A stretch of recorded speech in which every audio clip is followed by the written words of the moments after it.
నరేంద్ర మోడీ గారి నాయకత్వం, జేపీ నడ్డా గారి నాయకత్వం, అమిత్ షా గారి నాయకత్వం. జై శ్రీరామ్. కూర్చోండి. రెండు చేతులు గట్టిగా ఎత్తున్నా, పైకి ఎత్తుని. అయోధ్యలో రామునికి రావడాలి.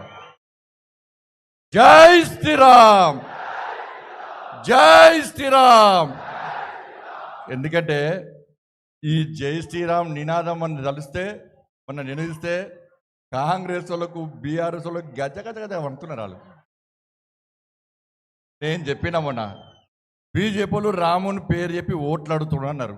నేను బరాబర్ అడుగుతాను చెప్పిన. రాముని గురించి, రాముని చరిత్ర గురించి చెప్పేటువంటి దమ్ము మాకుంది. రామాలయం కడతామని చెప్పి కట్టి తీరినటువంటి పార్టీ భారతీయ జనతా పార్టీ. మేము బరాబర్ రాముని కాపాడడం కోసం, రాముని కష్టపడి కట్టుకున్న రామ మందిరాన్ని కాపాడుకోవడం కోసం, తరతరాలకు ఈ రామ మందిర స్ఫూర్తి అందించడానికి బరాబర్ రాముని పేరు చెప్పుకొని ముందుకొస్తాం. మీకు దమ్ముంటే, మీకేమైనా ఇబ్బంది అనుకుంటే మీరు బాబర్ పేరు చెప్పి రండి, మేము రాముని పేరు చెప్పుకొని వస్తాం. అరే రాముడు అందరికీ దేవుడనా? రాముడు మనకు దేవుడే, అందరికీ దేవుడే. ఇలా కాంగ్రెస్ చెప్తున్నారు మీకే రాముడు. ఎస్, భారతీయ జనతా పార్టీ కార్యకర్తలకు మాత్రమే రాముడు. ఇవాళ అయోధ్యలో ఈ రామ మందిరాన్ని నిర్మించే క్రమంలో, పాత కట్టడాన్ని కూల్చేసిన క్రమంలో ఏ కాంగ్రెస్ పార్టీ కార్యకర్త బలిదానం చేసిండనా? ఏ బీఆర్ఎస్ పార్టీ కార్యకర్త బలిదానం చేసిండనా? ఏ కమ్యూనిస్టు పార్టీ కార్యకర్త బలిదానం చేసినా?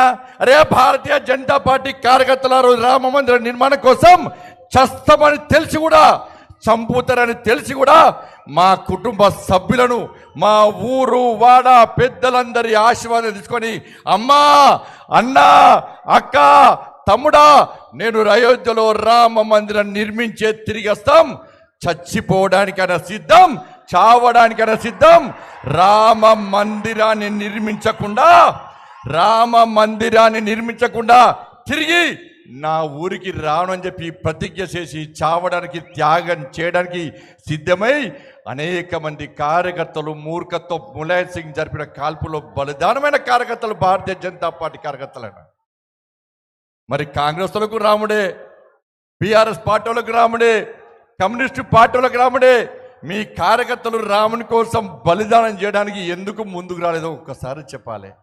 అరే ఇప్పుడు కట్టినటువంటి రామ మందిరాన్ని మేము తప్పకుండా కాపాడుతామని చెప్పి ఈ కాంగ్రెస్ పార్టీ గ్యారంటీ ఇవ్వగలదా? ఒక్కసారి కాంగ్రెస్ పార్టీ స్పష్టం చేయాలి. ఎస్,